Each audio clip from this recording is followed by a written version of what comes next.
লিঙ্গের গোড়ায় গুটি, রক্ত বা পানি বের হলে কি করবেন? আপনি কি কখনো ব্যক্তিগত জায়গায় ছোট কোনো গুটি দেখেছেন কিন্তু লজ্জায় কাউকে বলতে পারেননি? ভাবছেন এটা কি রোগ নাকি নিজে নিজে ঠিক হয়ে যাবে?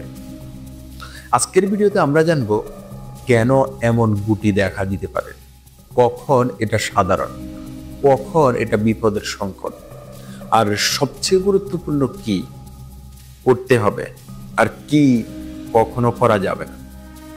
শেষ পর্যন্ত দেখুন, কারণ ছোট অবহেলা বড় সমস্যা তৈরি করতে পারে। এই যে স্ক্রিনে যে কমেন্টটা দেখেছেন, একজন ভাই বলেছেন আমার পেনিসের গোড়ায় শক্ত গুটির মতো হয়েছে, ব্যথা নেই, সাপ দিতে সাদা মতো কিছু বের হলো, কাউকে বলতে পারছি না।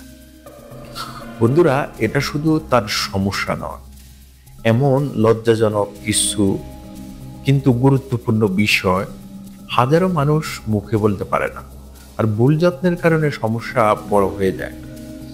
গুটি হওয়ার অনেক কারণ থাকতে পারে, কিন্তু বেশিরভাগ গুরুতর নয়, যেমন ত্বকের সাধারণ প্রদাহ, ঘাম বা ময়লা জমে ছোট সেবেসিয়াস গুটি, ইনগ্রোন হেয়ার, ভুলভাবে চুল ভেতরে ঢুকে পোলা তৈরি করা, বেশি ঘষাঘষি বা চাপের কারণে ত্বকের প্রতিক্রিয়া, এগুলো ব্যথাহীন হতে পারে, আর চাপ দিলে কিছু বের হতে পারে, কিন্তু এগুলো বেশিরভাগ সময় ইনফেকশন সৃষ্টি করে, তাই চাপ দেওয়া ভুল।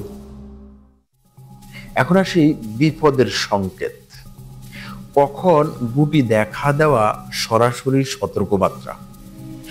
গুটি দ্রুত বড় হচ্ছে, লালচে হয়ে যাচ্ছে, ব্যথা বা জ্বালা শুরু হয়েছে, জায়গা গরম অনুভূত হচ্ছে, রক্ত বা স্বাভাবিক তরল বের হচ্ছে, 3 থেকে 5 দিনের মধ্যে কমছে না, এগুলো হলে দেরি নয়, এগুলো শরীর বলছে চেক করাও এখনই। এখন আসে কি করবে।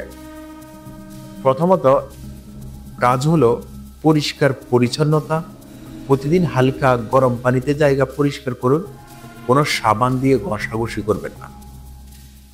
দ্বিতীয় কাজ হলো কখনোই চেপে ধরবেন না, চাপ দিলে ভেতরের অংশ সংক্রমণ ছড়িয়ে যেতে পারে।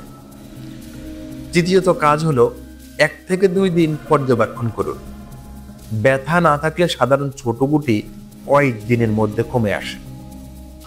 চতুর্থত কাজ হলো লুকাবেন না, লজ্জা মানবিক, কিন্তু স্বাস্থ্যের বিষয়ে লজ্জা জীবনের ঝুঁকি বাড়ায়।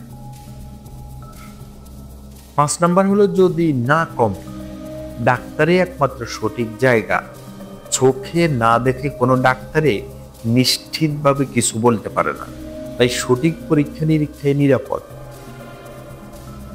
এখন আসি কি করবেন না। এলোমেলো ক্রিম ব্যবহার করবেন না, ইন্টারনেট দেখে নিজের মতো মন মতো ওষুধ খেলে বিপদ, বেশি নড়াচড়া বা চাপ দেওয়া, অন্যের পরামর্শে ভুল চিকিৎসা করা, এগুলো ছোট গুটি বড় সমস্যার পরিণত করতে পারে। যদি আপনি এমন কোনো অস্বস্তিতে ভোগেন বা আপনি একা নন, অনেকে লজ্জায় কাউকে বলেন না, কিন্তু যত তাড়াতাড়ি চেক করাবেন তত দ্রুত সমাধান হবে। কমেন্টে লিখে জানান আপনার কি কখনো এমন সমস্যা হয়েছিল। অন্যদের সাহায্য করার জন্য সচেতনতা ছড়ান, লাইক কমেন্ট শেয়ার করুন, আরো হেলথ অ্যাওয়ারনেস ভিডিওর জন্য সাবস্ক্রাইব করে রাখুন।